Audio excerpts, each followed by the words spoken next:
有片，不得見楊妹像睡蓮，紅包身咩散，不禁令眼兩淚垂。睡蓮，睡蓮，睡蓮，阿妹。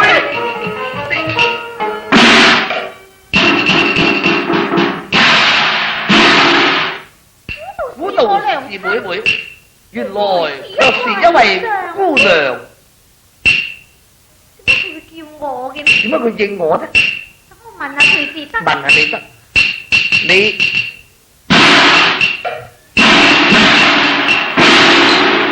是誰？你是誰知方我家母在何處？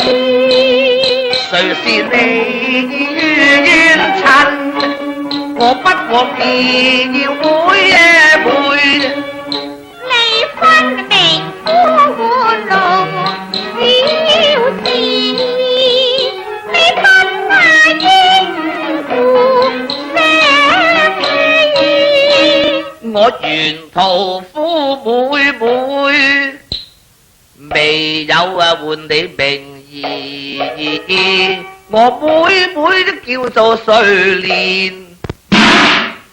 睡蓮、睡蘭，哦，咁兩個字音都差無幾。哦，因為睡蘭是路小事，係咁我應錯你在當時。請你海量汪涵，說牢牢無失之罪。好話。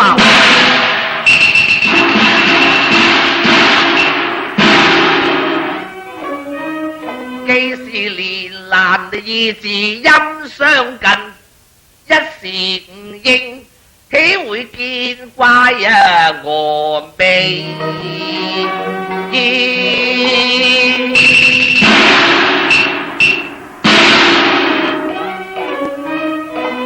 不過寥亂干戈，何以你會孤身在此？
姑娘你嘅身世可憐，卻似我一般相近咯。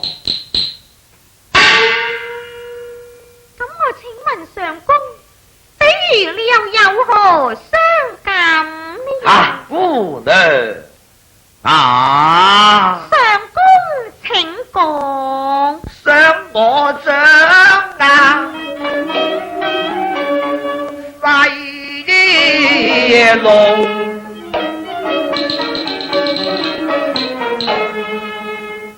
相無父母與妹為命相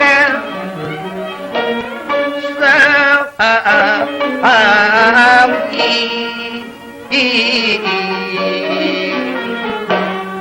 家住中都城，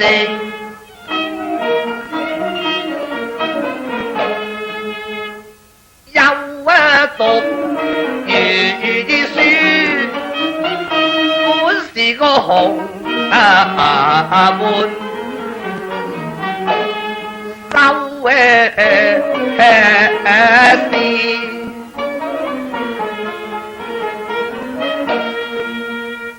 我恨發病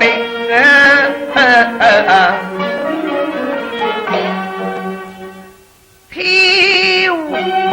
戰人，我唯有變街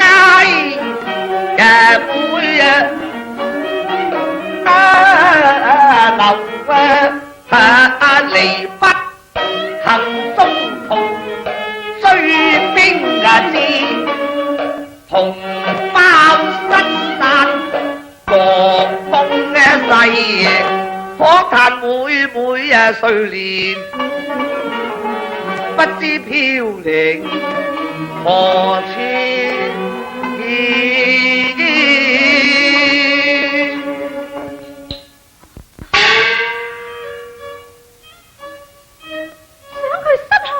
妹妹，我又不見了娘親，只係同是天涯淪落人咯。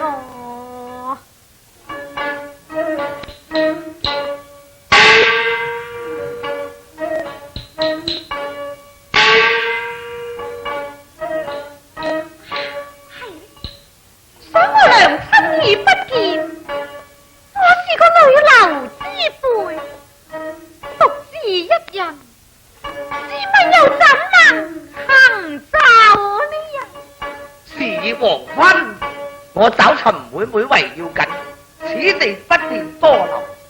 姑娘，請恕我失陪。上公請便。請。